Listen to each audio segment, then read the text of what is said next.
Đây là miếng gà đấy các bạn ơi. Nhìn có hấp dẫn không nè? Các bạn ơi, mình có để mình có lập lên một cái kênh tiếng Anh thì mình để cái link ở phía dưới phần description. Mong bạn ghé qua ủng hộ và subscribe kênh của mình nếu bạn thích nha. Và mình có lập ra một cái website cho cái kênh của mình nữa. Mình cũng sẽ để cái link ở phía dưới và ở trên cái màn hình này và ở phía dưới nữa. Hy vọng nếu mà bạn thích cái video hay là cái recipe, cái công thức nào mà chi tiết á, bạn có thể bấm vào cái link ở dưới để bạn tới cái website của mình nha. Mình cảm ơn các bạn nhiều lắm nha. Hello, xin chào các bạn, welcome các bạn đến với KT Food Stories. Hôm nay mình xin chia sẻ với các bạn món miếng gà. Trời Cali hôm nay tự nhiên đổ lạnh lại các bạn, cho nên mình thèm ăn cái gì mà có liên quan tới nước súp và nóng nóng vậy ăn nó ngon. Thì để cần làm miếng gà, mình mua một con gà này thì cũng hơi to, gà đi bộ mà nó tới 2 kg lận. Măng khô, măng này mình đã rửa sạch và mình đã ngâm cách đêm hôm qua rồi đó các bạn. Bây giờ mình rửa sạch ra, một lát mình đi luộc. Đường mình cần có 30g đường, 2 muỗng canh bột súp gà. Cái muỗng canh mình dùng là dùng để ăn phở, ăn hủ tiếu đó nè các bạn. Mình dùng 2 muỗng canh này. Muối biển mình dùng 1 muỗng canh ha. Và tiêu thì mình cần 1 muỗng cà phê tiêu. Gừng á, thì mình chỉ dùng 2 cái lát nhỏ xíu vậy nè thôi các bạn, cỡ ngón tay cái nè, 2 lát nhỏ thôi, bởi vì mình bỏ gừng nhiều quá mà mình nấu bằng nồi áp suất á, nó sẽ kill, tức là nó áp luôn cái vị gà đó, cái mùi và cái hương của gà. Cho nên là mình dùng 2 lát thôi.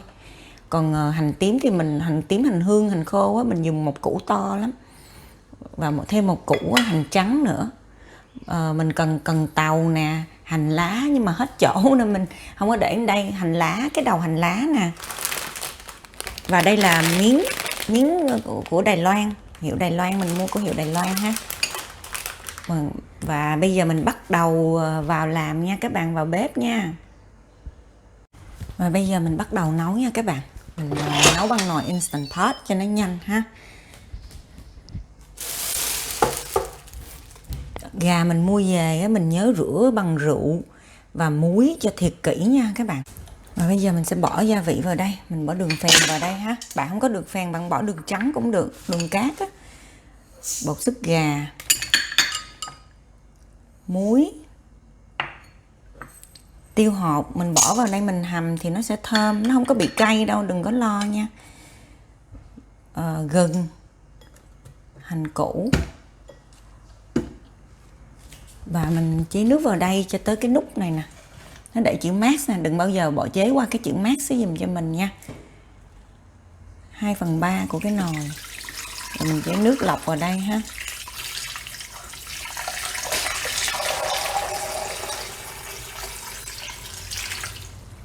Trong thời gian nấu các bạn đừng có đụng cái chỗ bên này nha, cái màu trắng này nè, cái nồi nó nóng lắm. Bây giờ xong rồi mình đậy cái nắp lại ha, đậy nắp nồi lại. Và mình thấy có cái chữ off này phải không ạ? Bây giờ bắt đầu mình nấu, mình bỏ cái chữ menu. Cái nồi mình là nồi cũ, là Lux là nha, cho nên cái nút này gọi là menu. Bạn nào mà có loại mới gọi là DUO á, thì cái này gọi là pressure cook, thì nó giống y chang nhau ha. Bởi vì con gà này của mình tới 2 kg lần, nó cũng to đó, cho nên mình sẽ nấu 7 phút nha. Mình bấm nút menu và mình bấm 7 phút đó, rồi sau đó mình cứ để đó là bắt đầu nó sẽ nấu. Khi mà nó chín xong nó để L000 thì mình mới vặn cái nút sealing ra thành venting ha. Bây giờ mình cứ để đó ha. Trong thời gian chờ đợi các bạn, mình sẽ đi ngâm miếng. Mình ngâm nước ấm đi cho nó mau mềm ha. Và mình sẽ đi luộc măng. Miếng các bạn mình ngâm xong thì mình bỏ nước ra, mình bỏ cái miếng vô trong rổ. Mỗi lần mình ăn mình chỉ cần bỏ nhúng vào nước sôi là nó sẽ mềm ra liền ha. Mình bắt nước lên nước sôi, mình bỏ măng vào luộc, nhưng mà cũng tùy theo măng của mình là già hay non nữa thì mình canh mình luộc ha. Còn măng này thì mình ở nhà tự làm ở bên Việt Nam á các bạn. Về Việt Nam ở nhà tự mua về phơi khô cho nên là mình biết cái măng này mình luộc khoảng 15 phút là nó mềm rồi. Bây giờ nước sôi mình bỏ măng vào đây.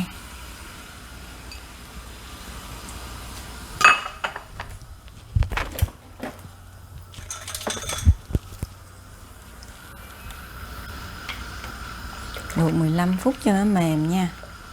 Bạn có thể chỉnh lại thử khi mà xem nó măng nó có mềm hay không.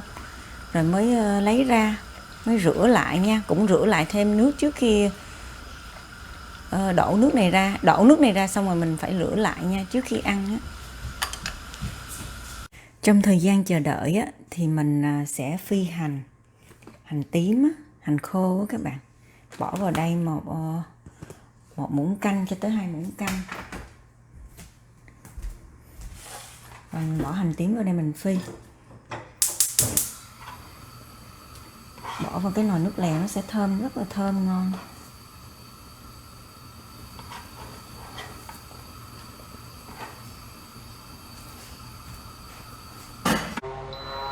Đó, thì bây giờ nó báo hiệu xong rồi phải không ạ?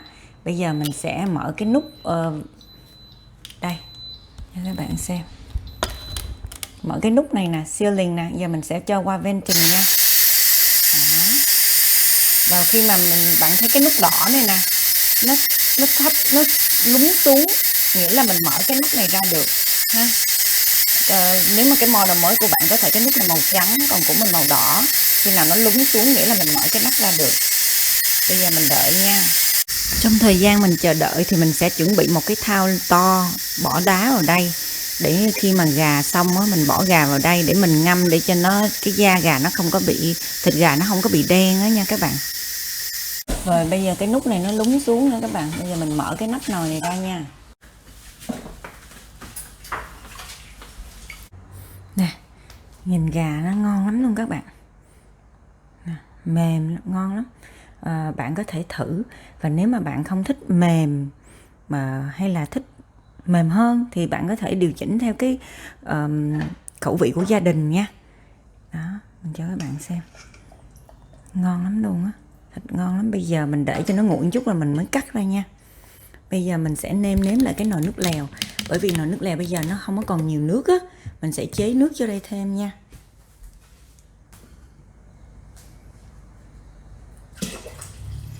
Mình chế cái nồi nước lèo cho nó nổi lên thành cái chỗ mà phân nửa nồi nè. Đây, 1/2 nồi ha. Bây giờ mình vớt bớt mỡ ra.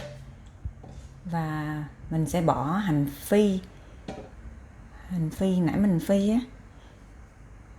Và đầu hành trắng vào đây.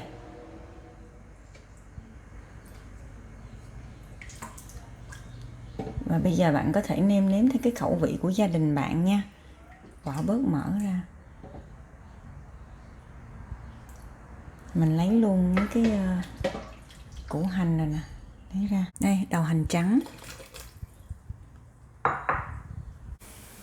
Và hành phi mình phi ha, bỏ vào đây cho nó thơm.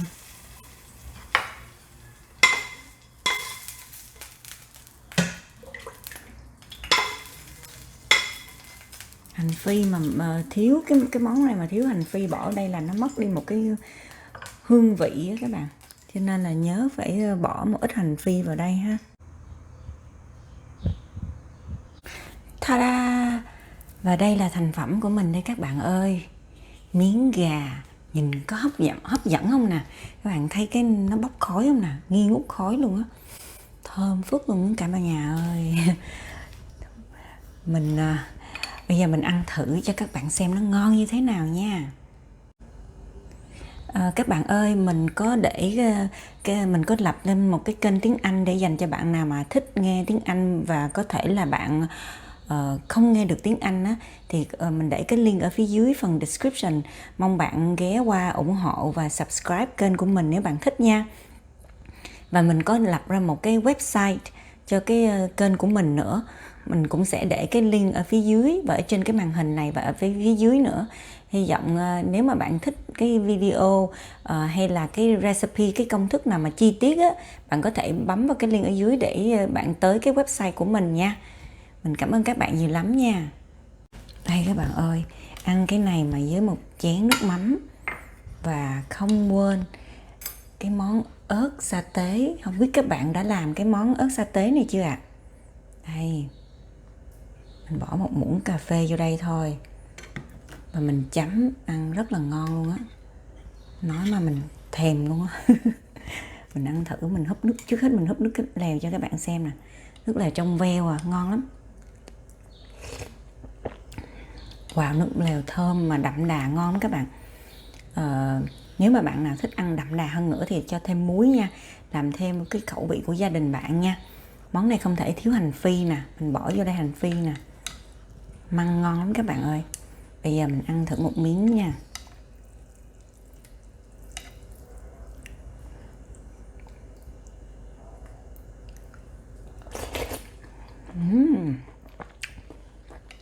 Wow, ngon quá, đã quá.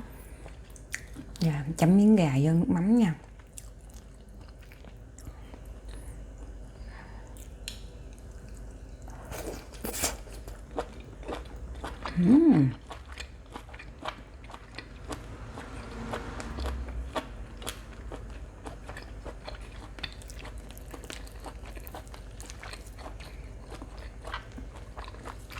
Ngon lắm luôn á.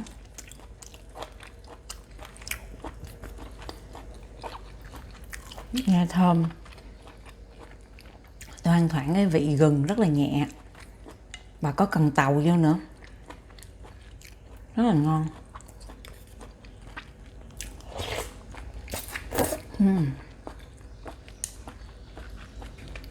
Ăn thử miếng măng nha.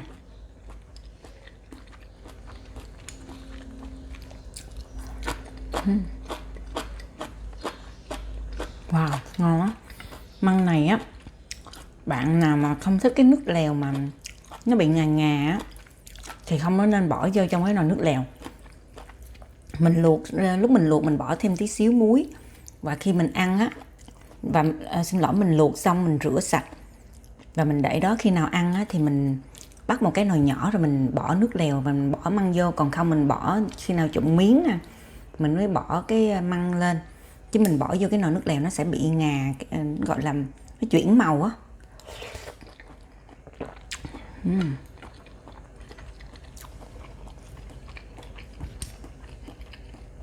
Ngon quá.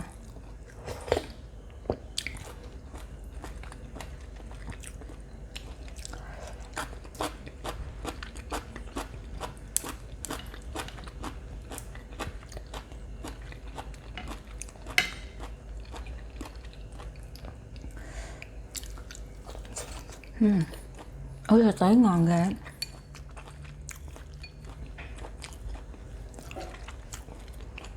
Thơm mùi sả, tỏi, hành phi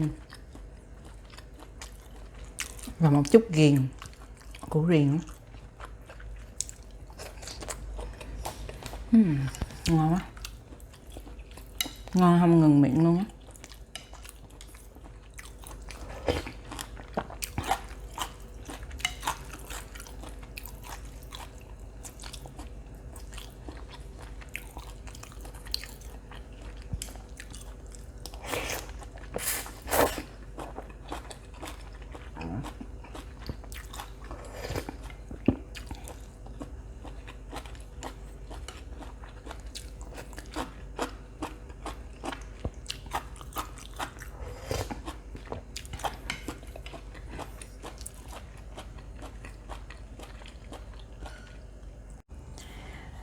Mình chúc các bạn làm thành công và ăn ngon miệng nha.